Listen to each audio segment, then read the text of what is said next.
Now,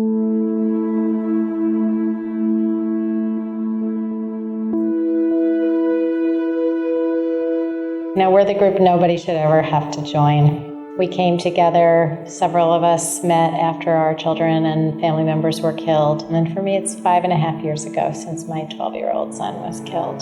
And it's still horrific every day. But we are trying to turn pain into purpose.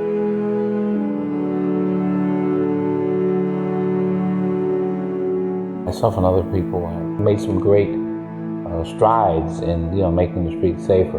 There was always a thought that a additional organization of survivors who had loved ones that were killed would be a stronger organization to move different things forward. We hadn't been really as well versed in what activism might be, what forms it might take. That was a huge turning point once we formed ourselves as Families for Safe Streets. It broadened the appeal of transportation alternatives beyond the cycling community to pedestrians and everyone. I started my own activism.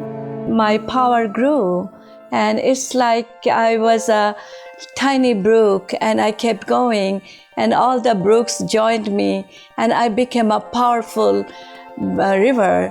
Today, we are announcing the creation of Families for Safe Streets. That was one of the top items in my improving from my substantial brain injury.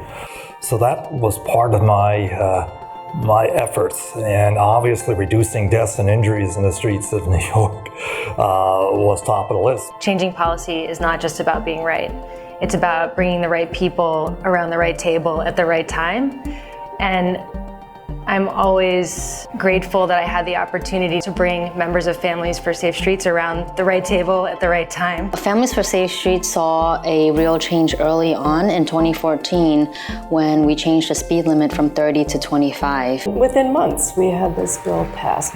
We thought, we can do this. What's next? Yeah, right. Ladies and gentlemen, my name is Sergeant Guglielmo. You're obstructing vehicular traffic. I'm ordering you to leave this roadway. As the clock was ticking towards the deadline where the cameras were going to have to be turned off, and frankly, failure was looking more and more likely, we just worked harder and harder and put more pressure on our elected officials to the point where we had events for speed cameras almost every day. Do your job! Do your job! Push had come to shove, and they said, it's time. We had 4 lanes of rush hour traffic, dead standstill. Police with their bullhorns telling us if we didn't go peacefully, we would be arrested. I was in a jail cell. There was a second civil disobedience action. We need speed safety cameras, and we need Marty Golden to step up or step down. Shame on Marty! Shame on Marty! The action I was involved in, getting arrested in front of State Senator Marty Golden's office.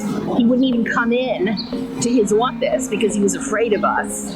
It was ridiculous, and we got arrested. And it was unbelievable that we women whose children had been killed, we were in jail. We were in Albany, and it was so disappointing to hear people, to see people ignore us, run away from us, pretend like we weren't there, and it was painful. It was really painful. We would like to give you these. These are letters from your constituents. All support speed cameras.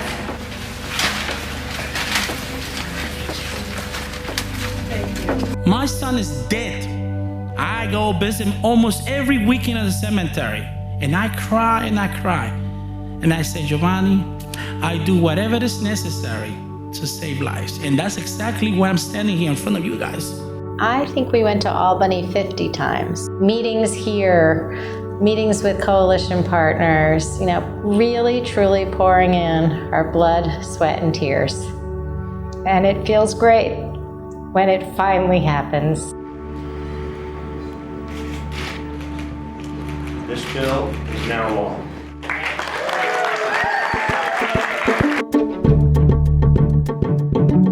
a Democratic majority in the Senate, that made it possible to get a renewal of speed cameras.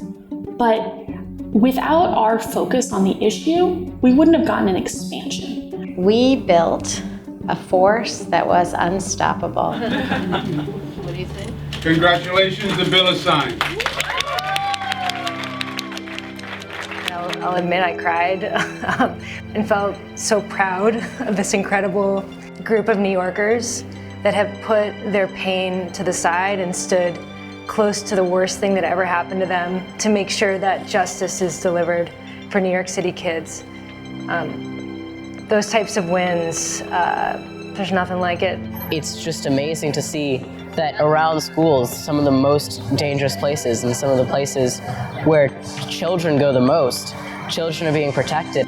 This is not the end, it's still the beginning. There are a lot of more things that have to happen. We have this car culture, which is a culture of violence, and we need to change that. The people should realize that their driving can kill a life. A life, behind a life, there is a family, and behind a family, there is a neighborhood. It destroys everybody. The fact that that work will ensure that someone is there with their family at night, doesn't have to go through the pain that I went through. That's the key to the work that we're doing. Like every time we do an action or advocacy work, this is Allie's time. So yeah, we do say that, yeah. She's still in our lives. It's okay. It's not for the legacy, it's for the idea of getting things accomplished. And if we can get all the things that are necessary done to our streets, our roadways, then maybe it doesn't matter if they never remember us. It's more important that no one has to suffer. No family has to go through the loss of a loved one. What we're trying to achieve is mass culture change and repurposing our city from being car-focused to being people-focused. And that takes a lot of work and a lot of campaigns on a broad level. So Families for Safe Streets has just raised the level of what advocacy work we can do for safe streets. And I think the sky is the limit.